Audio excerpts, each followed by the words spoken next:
오늘은 25절부터 28절까지 말씀, 인자가 오신 이유라는 말씀으로 이제 말씀을 나누려고 하는데요.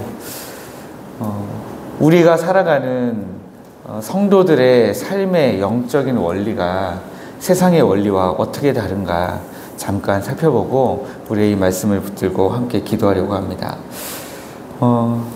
앞선 20절부터 24절까지 말씀을 보면 예수님께 주께서 다시 오실 때에, 주께서 주의 나라에 앉으실 때에 자기 아들을 하나는 우편에 하나는 좌편에 앉게 해달라고 구하는 어머니가 있었습니다. 바로 세베대의 아들들의 어머니인데요. 그 어머니가 그 하나님의 나라가 임하고 예수께서 보좌에 앉으실 때에 그 하나님의 나라에 대한 이해가 적었기 때문에, 이해를 아직 하지 못했기 때문에, 이 어머니가 나쁘다고 하는 게 아닙니다. 이해를 하지 못했기 때문에 자기 아들들을 우편과 좌편에, 우리는 이 말이 우편 좌편 하면 이해가 얼른 되죠. 우리가 아는 영의정, 자의정 이런 생각하면서 금방 이해가 됩니다. 그렇게 정치적으로 높은 자리에 앉게 해달라는 이 어머니의 부탁이 있었고, 그리고 나서 이것을 듣고 나머지 제자들이 굉장히 화가 많이 났죠. 그런데 제자들이 화를 냈다라고 하는 것은 제자들도 이해를 못했다 하는 것이죠. 지금 마태복음 20장입니다. 이제 내일 우리가 살펴볼 말씀에서는 드디어 이제 예수님이 예루살렘 성에 입성하시거든요. 그러면 예루살렘 성에 입성하시고 나서 이제 며칠 뒤면 주님이 십자가에 달리시는 시점인데, 주님과 함께 제자들이 벌써 2년이 훨씬 넘는 시간을 주님과 동행하면서 주님이 하신 일들을 다 보고 주님의 말씀을 지금까지 듣고, 다른 사람들은 주님의 말씀을 듣고 끝났지만 이 제자들은 돌아가서 다시 예수님에게 주님 오늘 하신 말씀이 도대체 무슨 말씀인지 이해가 안 됩니다. 이해를 구하고, 그렇게 주님과 함께 동거동락하면서 동행하면서 말씀을 듣고 가르침을 받은 지 2년이 훨씬 넘었는데 아직도 주님의 나라가 임한다는 것이 무엇인지 정확하게 이해하지 못했다라고 하는 것입니다. 이것을 볼 때 참 우리에게 오히려 소망이 있는 것 같습니다. 네. 주님과 붙어서 다녔는데도 아직도 이해를 못했다면, 우리는 주님과 붙어 다니진 않았잖아요.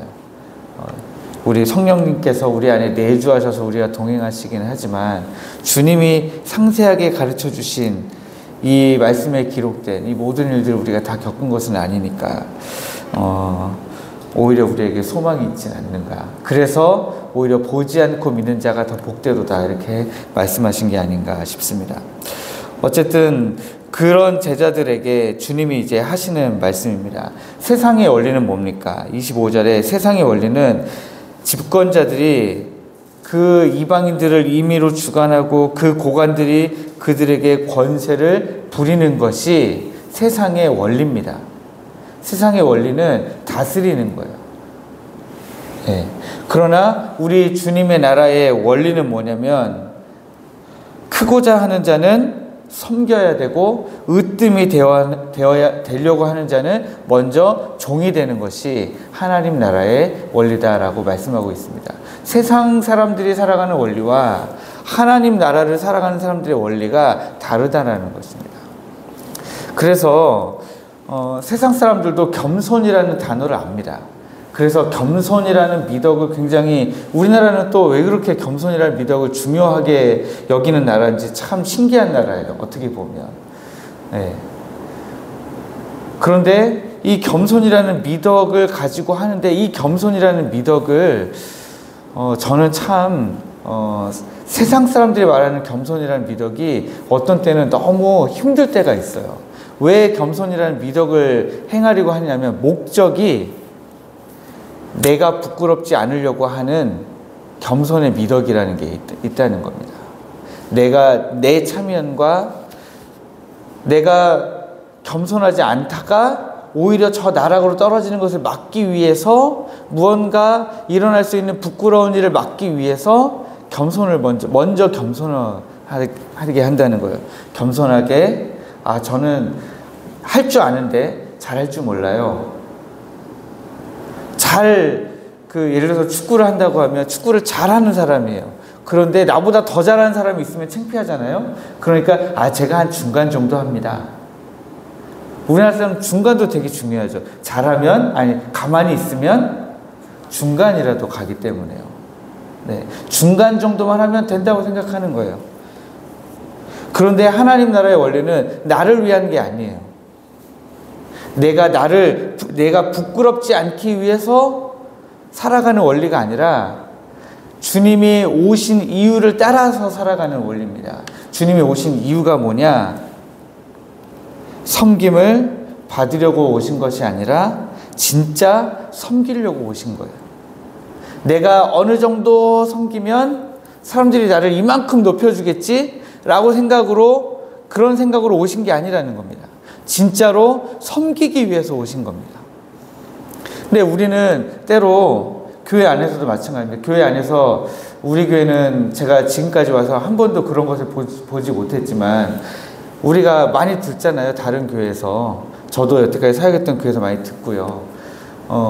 가장 많이 사달이 나는 경우가 어떤 경우입니까?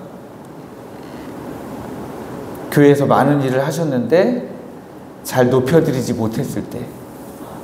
네. 그러면 뭔가 좀 섭섭하고 화가 나실 수 있죠. 근데 이제 그게 표출이 되는 거예요. 제가 처음에 와가지고 주보에 참 실수를 많이 했습니다. 네. 주보에 실수를 참 많이 했는데 우리 교회 성도들 그걸 다 참아주시더라고요. 다른 교회 같으면 난리가 났습니다. 벌써 몇 명은 안 나왔어요. 네. 다른 교회 같았으면 벌써 몇 명 안 나왔습니다. 감히 내 이름을 빼요? 이런 게 있거든요. 그래서 주보를 할 때에 우리 교회는 그래서 참 지혜로운 겁니다. 미리 올려가지고 다 같이 오탈자가 있는지를 보잖아요. 다른 교회는 그래서 여러 부교육자들이 있으면 담임 목사님부터 시작해서 여러 명이 그걸 살펴보거든요. 그런데 우리 교회는 그런 것이 없지만 사람들이 자기 이름이 높여지지 않으면 섭섭해요. 근데 하나님의 나라에서는 어떤 원리냐면 정말 그냥 섬기라는 거예요. 그냥 오로지 하나님의 나라를 섬기면 하나님께서 높여주신다는 것입니다. 네. 그런데 또 그것조차도 내가 이렇게 하면 하나님 나를 높여주시겠지? 라는 대가를 바라고 섬기시는 분들이 있습니다. 그런데 내가 이렇게 섬기면 하나님 나를 높여주시겠지가 하늘나라에서 하나님이 나를 높여주시는 게 아니라 이 지금의 삶에서 나에게 뭔가 보상을 해주시겠지. 하나님의 방법으로 내가 좀 더 부유하게 살게 하신다거나 뭔가 내 자녀들이 다 잘 된다거나 뭔가 그런 이 땅에서 보상이 있을 것으로 생각하고 열심히 섬기시는 분들이 있는데 그런 분들일수록 우리가 알아야 될 것은 더 보상을 안 주십니다. 왜냐하면 그게 하나님 주시려고 하는 궁극적인 보상이 아니기 때문에요. 하나님이 우리에게 요구하시는 것은 보상을 바라고 하라고 하는 것이 아니거든요. 지금 주님이 보상을 바라고 대속물로 자신을 드리기 위해 이 땅에 오신 것이 아니기 때문에 그렇습니다. 정말 우리를 위하여, 우리의 죄를 위하여 십자가에 달려 돌아가신 거죠. 우리에게 영원한 생명을 주시려고. 하나님의 나라에 들어가는 것을 용납해 주시기 위해서 우리를 위해 십자가에서 죽으신 것처럼 우리도 보상을 바라고 으뜸이 되고 큰 자가 되기 위해서가 아니라 이 땅에서 하나님 주실 어떤 보상을 바라서가 아니라 정말 하나님의 말씀에 그대로 순종하고 예수 그리스도께서 이미 걸어가신 길을 우리도 똑같이 따라가는 온전한 마음으로 따라가는 그러한 모습이어야 되겠습니다. 그것을 우리 주님이 원하시는 것이죠. 그래서 오늘 하루 우리가 이 새벽에 기도하실 때부터 오늘 하루를 살아가는 동안에 예수님이 이 땅에 오신 이유를 생각하시면서 그 길을 우리도 따라가겠노라고 결단하시고 묵상하시고 또 그렇게 실제로 주님의 길을 따라가기 위해서 노력하시는 오늘 이 새벽이 되시기를 주님의 이름으로 축복합니다.